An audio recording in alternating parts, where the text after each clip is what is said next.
નમસ્કાર, આપ જોઈ રહ્યા છો નિર્ભય ન્યૂઝ અને હું છું આપની સાથે રીતિ. મારી સાથે અત્યારે ચૈતર વસાવા છે. ચૈતર વસાવા લાંબા સમય પછી જેલની બહાર આવે છે. ચૈતર વસાવા, સૌથી પહેલા તો જે આ અંદરની લડાઈ છે, બહારની લડાઈ છે, કઈ રીતે આ બધું મેનેજ કરવાના છો હવે બહાર આવ્યા છો એ પછી?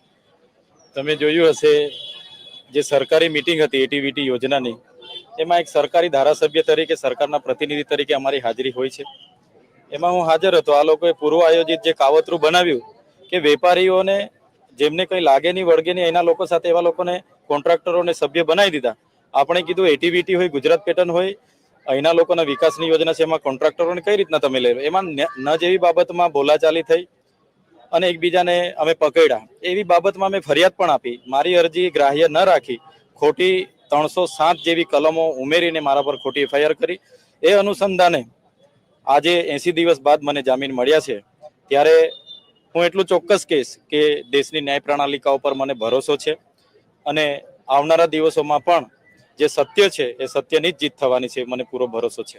પણ દેડિયાપાડામાં જવાની મનાઈ છે, તાલુકા પંચાયત, જિલ્લા પંચાયત પણ નજીકમાં છે. આટલા ઓછા દિવસોની અંદર બધું કઈ રીતે મેનેજ કરશો? જે રીતે પોલીસે મને માથાભારે સાબિત કરવા માટે જે મારા જાહેરનામા ભંગના સહિતના જે ગુનાઓનું એફિડેવિટ એમણે મૂક્યું, જેના આધારે કોર્ટે મને હાલ 1 વર્ષ માટે મારા ડેડિયાપાડા મત વિસ્તારમાં જવા માટેનો પ્રતિબંધ મૂક્યો છે. પણ હું, મારું ઘર ત્યાં છે, મારો પરિવાર છે, મારું ગામ, મારો વિધાનસભાનો મત વિસ્તાર એટલે મારો પરિવાર છે. ત્યાંના લોકોના સુખે દુઃખે હાજર રહેવાનું મારી જવાબદારી છે. તો આવનારા દિવસોમાં નામદાર હાઈકોર્ટમાં, સુપ્રીમ કોર્ટમાં વકીલોનું માર્ગદર્શન લઈને અમારો પક્ષ અમે મૂકીશું અને મને પૂરો ભરોસો છે કે આ શરતોમાં પણ આવનારા દિવસોમાં મને ન્યાય મળશે એવી મને પૂરેપૂરી આશા છે. હવે કઈ રીતે લડશો? કારણ કે ચૈતર વસાવા જો એકવાર આ હુંકાર ભરે છે, સામે તમારી ઉપર કેસ થાય છે, તમને જેલમાં મોકલવામાં આવે છે, ચૂપ રહેશો કે હજુ ભાજપની સામે પડી અને લડશો ખોટાની સામે? તમે જોયું હશે ભાજપના ઘણા ધારાસભ્યો પર ગંભીર ગુનાઓ છે, એમને કોઈ પોલીસ પકડતું નથી. અને અમારે સરકારી મિટિંગોમાં સામાન્ય બોલાચાલી થાય એટલે દબાવી દેવાનો. ચૈતર વસાવાનો અવાજ એટલા માટે દબાવવામાં આવે છે કે ચૈતર વસાવાએ ભૂતકાળમાં ફ્રી સિપ કાર્ડ માટે લડ્યા છે, પોસ્ટ મેટ્રિક શિષ્યવૃત્તિ માટે લડ્યા છે, ટેટ પાસ ઉમેદવારો માટે લડ્યા છે, આઉટસોર્સિંગ કર્મચારીઓ માટે લડ્યા છે, ફિક્સ પગાર કર્મચારીઓ માટે લડ્યા છે. જ્યાં પણ અન્યાય થાય ચૈતર વસાવા લડે છે, એ ચાહે જીબી હોય કે કંઈ પણ હોય. તો આને કઈ રીતના દબાવવાનો? મનરેગાના કૌભાંડ તમે જોયા હશે, ઉજાગર કરનારો હું હતો. તો આને કઈ રીતના દબાવવાનો? એના માટે કેટલાક આઈપીએસ અધિકારીઓ અને ભાજપના નેતાઓ મળીને ષડયંત્ર રચ્યું. ત્યારે હું આજે આ પરિસ્થિતિમાં છું. પણ આ મને જનતાએ મત આપીને ધારાસભ્ય બનાવ્યો છે, ત્યારે મારો આ એકલાનો અવાજ નથી, અમારી જનતાનો અવાજ છે. આ ક્યારે દબાશે નથી. આવનારા દિવસોમાં જો અમારી જનતા સાથે ફરી અન્યાય થશે, અમે એનાથી વધારે તાકાતથી લડીશું. હા, 80 દિવસ મને જેલમાં રાખવામાં આવ્યો, જેલના નીતિ નિયમો પ્રમાણે એકલો રાખવામાં આવ્યો, બધું થયું. પણ ત્યારે પણ હું એ જ ચિંતા કરતો કે મારી જનતાના સુખ દુઃખમાં હું હાજર નથી રહી શક્યો. એ બદલ મને દુઃખ છે.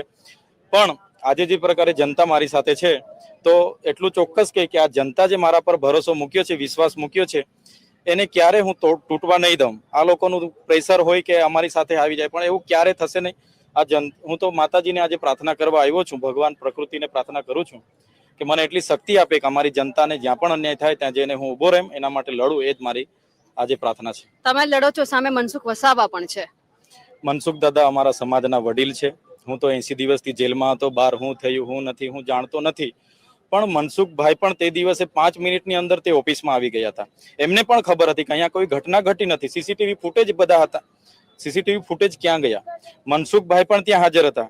આ જ વસ્તુ નહોતું થયું. મીટિંગ પછી 5 મિનિટ તરત આવ્યા હતા. એટલે મને લાગે છે આ સાજિશ બનાવીને મારી સાથે મને ફસાવાનું કાવતરું કર્યું છે. પણ કઈ વાંધો નથી, અમારી જનતા બધું જાણે છે. આવનારા દિવસોમાં એનો ન્યાય થશે. બિલકુલ ચૈતરભાઈ, આપ અમારી સાથે જોડાયા, આપનો ખૂબ ખૂબ આભાર. તો જે રીતે ચૈતર વસાવાએ વાતચીત કરી છે તેમને લઈ આપ શું માનો છો? કમેન્ટ કરીને ચોક્કસથી જણાવજો.